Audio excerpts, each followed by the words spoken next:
Dieu fait petit, afin d'accepter la croix au Dieu Tout-Puissant. Et que Père éternel, Père de gloire, tu puisses dire à ton tu te pousses à tes serviteurs qu'il est avantageux que je m'en aille. Parce que tu savais que partir pour toi c'était un ensemencement. Afin que Père éternel, Père de gloire, en ce jour, nous puissions récolter la même sémence qui était ensemencée. C'est pourquoi nous pouvions voir l'exemple. William Marion Branham manifestant au Dieu Tout-Puissant la même famille, le même fondement. Oh Dieu Tout-Puissant, c'est vrai que je t'ai mouru. Que ce soit ce matin, ce jour, du temps de la fin, Père éternel, Père de gloire, nous puissions manger le même pain. C'est pourquoi tu avais dit aux apôtres, faites ceci à mon souvenir. Car celui qui n'en fait pas ne fait pas part avec moi. Oh Dieu Tout-Puissant, Père béni, Père glorieux, nous voulions que ce feu descende. C'est ce qui prouverait que tu nous as approuvé, Père éternel, Père de miséricorde, notre offrande. Parce que Père éternel, Père de gloire, tu nous as dit que la foi c'est un nom, c'est une révélation. Oui, c'est la révélation du jour. Oui, c'est la révélation de ce que toi tu es. Oui, c'est ce que toi tu as voulu être, Père éternel, Père de gloire. Un homme qui marche sur la terre, manifestant les mêmes capacités, la même puissance, ayant le même caractère. Oui, Père éternel, Père de gloire, faisant les mêmes choses, parlant, et la chose est rendue manifeste. C'est ainsi ce matin, Seigneur, Père béni, Père glorieux, avec cette assurance, avec cette foi, nous savons, Père éternel, Père de miséricorde, que tu ne nous as pas invités pour rien, mais parce que, Père céleste, Père béni, Père glorieux, tu avais déjà pourvu la chose, et que, Père éternel, Père de miséricorde, tu vas encore descendre de toute puissance fragment, en fait que, Père béni, Père glorieux, chacun de nous puissions encore recevoir quelque chose de ta part. Oui, Père béni, Père glorieux, et que quand nous sortirons d'ici, nous puissions être une partie de toi, partout où nous pouvions être en plénitude. Oui, Père éternel, Père béni, Père glorieux, bénis ton serviteur, bénis chaque âme qui est venue ici, remplis chaque âme car il a besoin de toi. Ils ont besoin, Père céleste, de gloire au Dieu Tout-Puissant, de te faire gloire au temps de leur monde. C'est ça le but même du message à ce temps de la fin.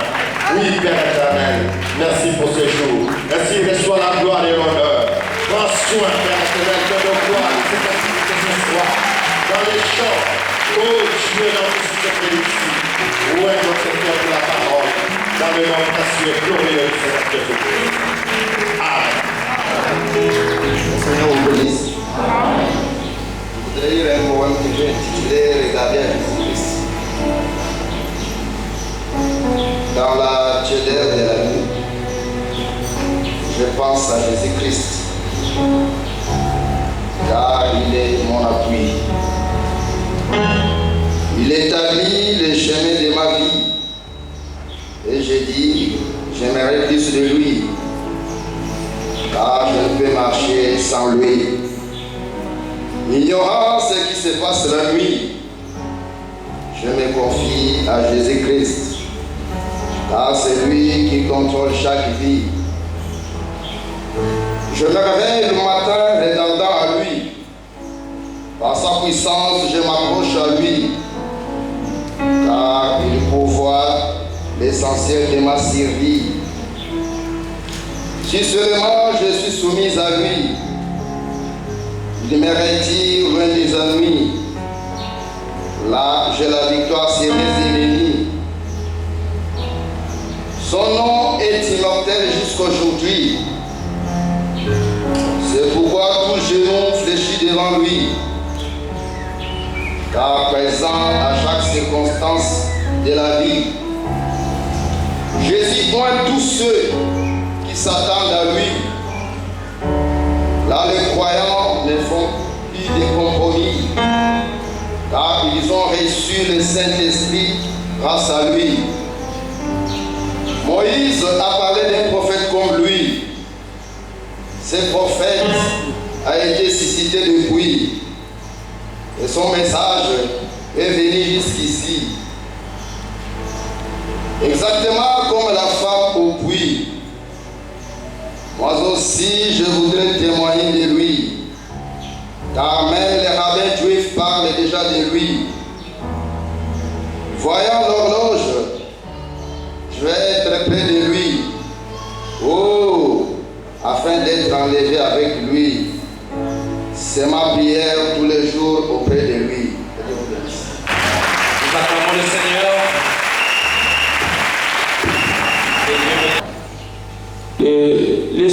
Le suite de ce cantique, je l'ai intitulé « L'épouse a plusieurs fonctions dans le corps de l'époux ». Amen. L'épouse a plusieurs fonctions dans le corps de l'époux. L'épouse a plusieurs fonctions dans le corps de l'époux. Mais si nous venons à l'église pour former ces corps, alors si nous sommes tous baptisés pour former ces corps, mais si nous constituons ces corps, il faudra beaucoup de membres. Mais si nous constituons des membres, il faudra chacun à sa place. L'un ne peut pas dire à l'autre, je n'ai pas besoin de toi. L'autre ne peut pas dire à l'un, je n'ai pas besoin de toi. Mais si tous étaient un seul membre, où sera le corps? Oh, oh, oh, où sera le corps? Oh mon Seigneur, où sera le corps? Quand un membre est dans la joie, tout le corps a la joie. Quand un membre est malade, tout le corps est malade. Quand un membre est béni, tout le corps est béni. On est tous les membres du corps de Christ, mais chacun a sa fonction. L'un ne peut pas dire à l'autre, je n'ai pas besoin de toi. L'autre ne peut pas dire à l'un, je n'ai pas besoin de toi. L'épouse a plusieurs fonctions dans le corps de l'époux. L'épouse a plusieurs fonctions dans le corps de l'époux. Les membres du corps est individuel. Écoutez mes frères et sœurs, les membres du corps est individuel. Écoutez mes bien-aimés, même si nous vivons même maison, mais les chambres séparées. Même si nous dormons même chambre, mais les lits séparés. Même si nous dormons même lit, mais les anges séparés. C'est inutile, mes frères et sœurs, immobilier de la maison.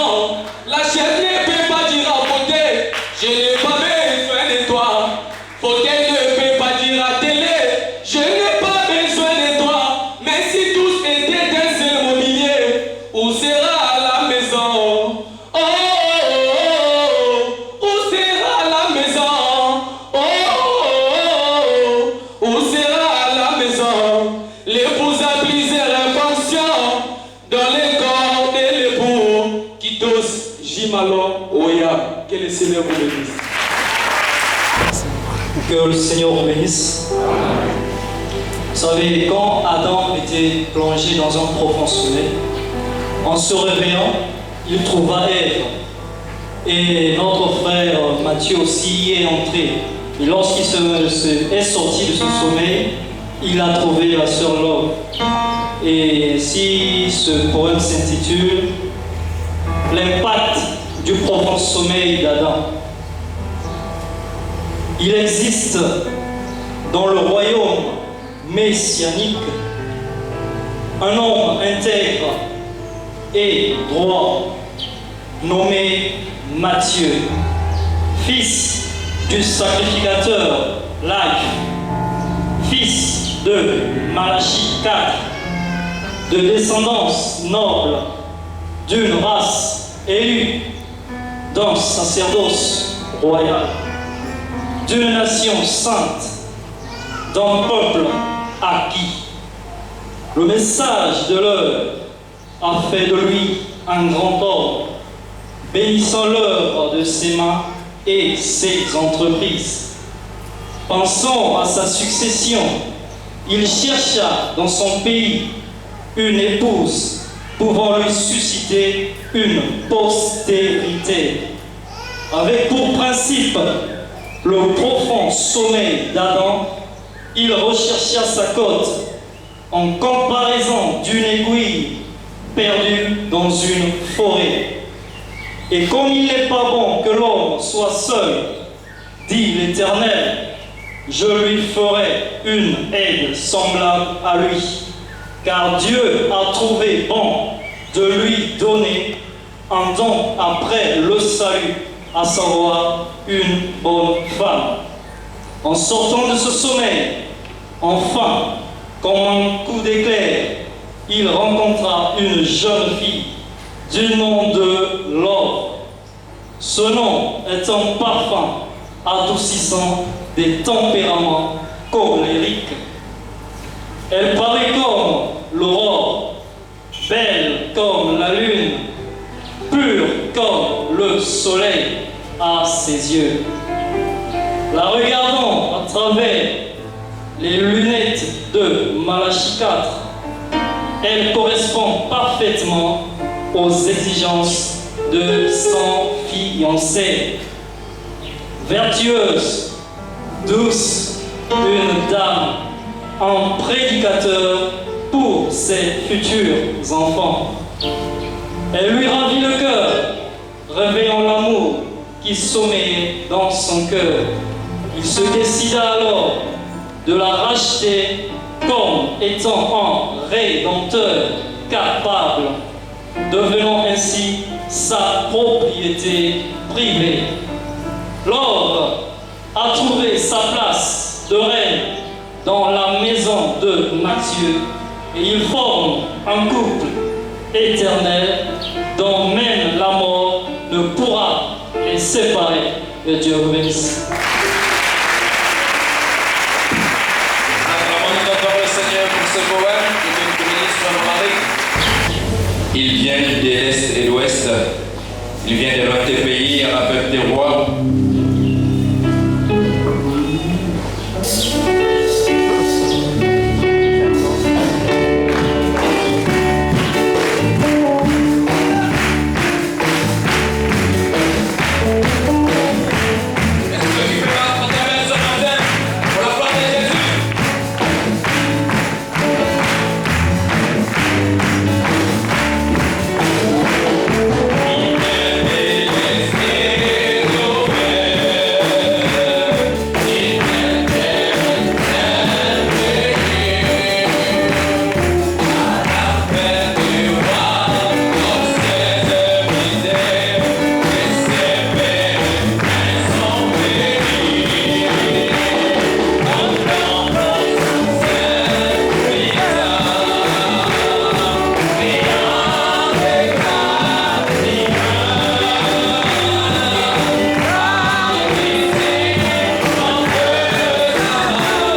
de saluer ton frère, tu peux lui dire que Dieu te bénisse. Dis-lui, je suis très content que tu sois là ce matin. Dis-lui, je suis très content que Dieu nous bénira ce matin. Amen, amen, amen. Nous allons chanter juste Emmanuel, Dieu de lumière est élevé dans les cieux. Reçois notre adoration ce matin. Nous allons nous tenir debout pendant que nous allons chanter cela. Dieu de lumière élevé dans les cieux.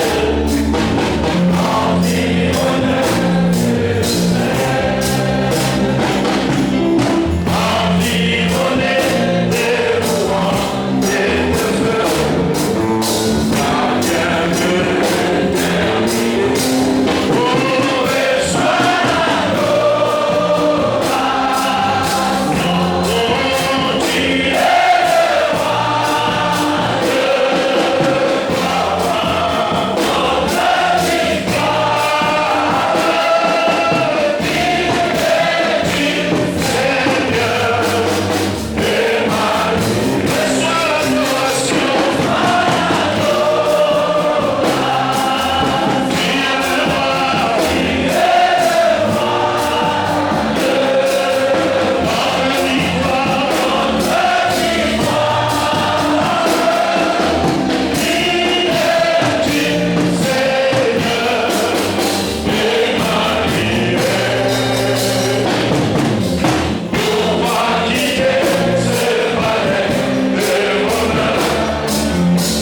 Vous pouvez vous asseoir un instant tout d'abord.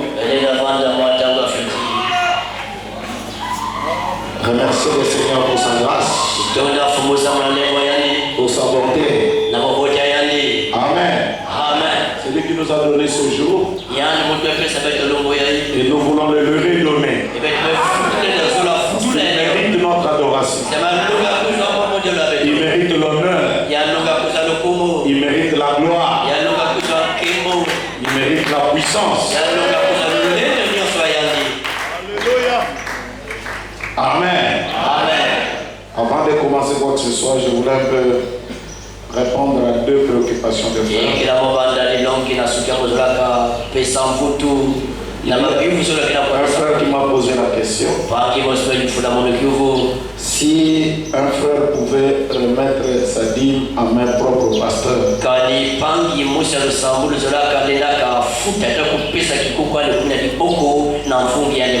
lisons un peu frère Branham. Sentinelle, qu'en est-il de la nuit? Paragraphe 191. Ma bouche autorisée dit ceci. Je me suis simplement retourné et me suis mis à sortir. Le père m'a suivi et il a dit, frère Branham, le Seigneur m'a mis sur lequel de vous donner quelques dîmes. J'ai dit aux frères, ne pensez-vous pas à cela? Ne pensez pas à cela. J'ai dit frère, je n'ai pas besoin d'argent. Il dit, mais j'avais mis de côté quelques dîmes. Bon, un peu d'argent et je ne me rappelle plus avec exactitude maintenant. Je crois que c'était à peu près $50, il dit. Le Seigneur a mis sur mon cœur de vous donner cela. J'ai dit, je veux vous dire quoi? J'accepte ça. Et puis je vous le retourne pour le donner au petit Ricky qui est là-bas. Pour ce frais d'hospitalisation. Parce que vous êtes prédicateur. Je sais ce que l'argent signifie. Et vous en tant que missionnaire, je sais qu'il vous faut de l'argent. Vous avez une famille et toutes les factures de ces médecins. Affectez plutôt cet argent directement au paiement de la facture de Ricky. Au paragraphe descendé, il dit, ce matin lorsque je suis allé donner au médecin ces dîmes, pour payer la facture de Ricky, le médecin a dit, vous ne me devez rien. Je n'avais rien à faire avec cela. Il a dit, ça c'est un grand phénomène. Il a dit, vous ne me devez aucun sou. Il a dit, prenez ceci, frère. Le Seigneur m'a dit que vous deviez le prendre. Je me disais, oh, je ne peux pas. Je dis, Seigneur, je n'ai pas envie de le faire. Alors quelque chose m'est venu à l'esprit. Un jour, Jésus se tenait là observant les riches en train de donner l'offrande avec le superflu de leur argent. Et ils en avaient beaucoup, ainsi donnaient-ils beaucoup. Une petite veuve s'approcha avec 3 sous. C'était tout ce qu'elle avait. C'était tout ce qu'elle avait pour vivre. Et elle jeta cela là-dedans. Et maintenant, qu'aurions-nous fait? Oh sœur, ne fais pas cela. Oui, vous savez, nous n'en avons pas besoin. Ne mettez pas ça dedans. Cela dedans. C'est tout ce que vous avez pour vivre. Mais Jésus la laissa aller de l'avant.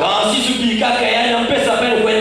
faire cela. Car il n'y a plus de bonheur à donner qu'à recevoir. Et dans la prédication de ce moment,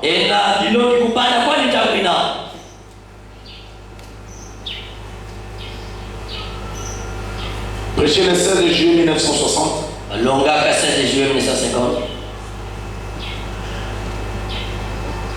J'ai écouté Frère Branham, il dit ceci.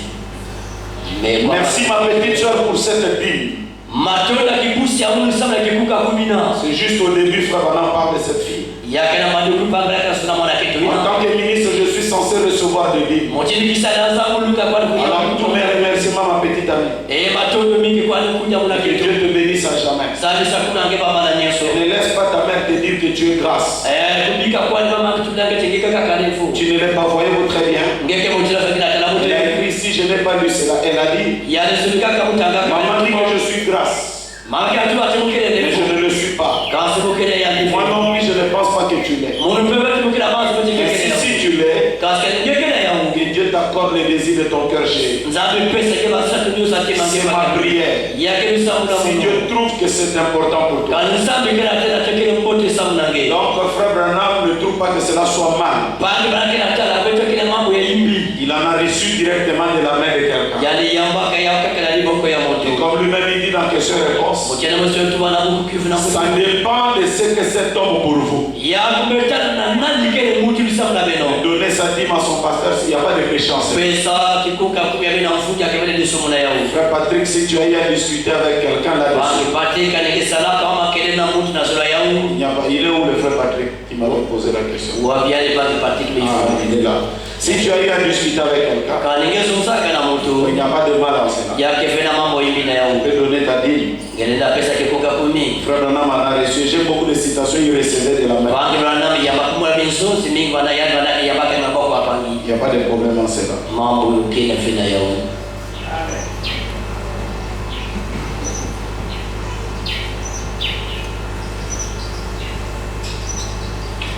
Je voulais aussi parler de quelque chose sur les gens qui se souillent avant le mariage.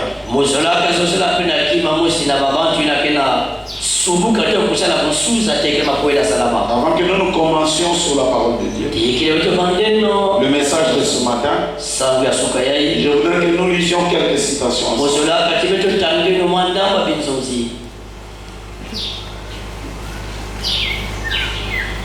Tout d'abord, vous devez connaître que Dieu a donné à une femme trois vertus. La maternité sacrée, la virginité sacrée et la féminité sacrée. Et ces trois vertus, elle doit les concevoir, garder, jusqu'à mener ça dans son mariage. Trois choses.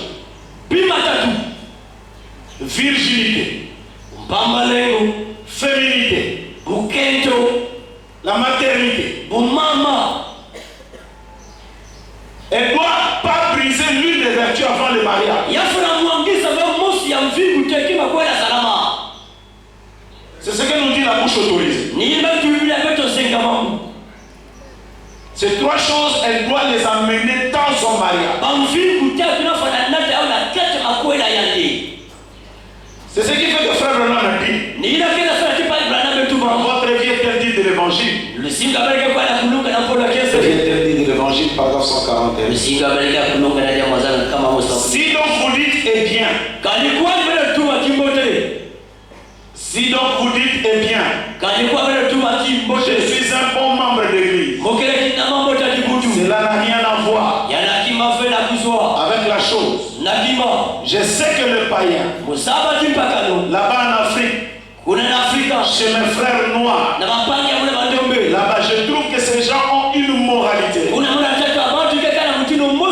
plus haute que celle de 90% des Américains. Et bien dans certaines tribus là-bas, si une jeune fille n'est pas mariée, jusqu'à un certain âge, ou quand elle atteint une certaine taille, et que personne ne l'a encore prise, ils savent que quelque chose cloche. Ils l'excommunient. Elle enlève le maquillage tribal. Elle va en ville et alors elle devient simplement une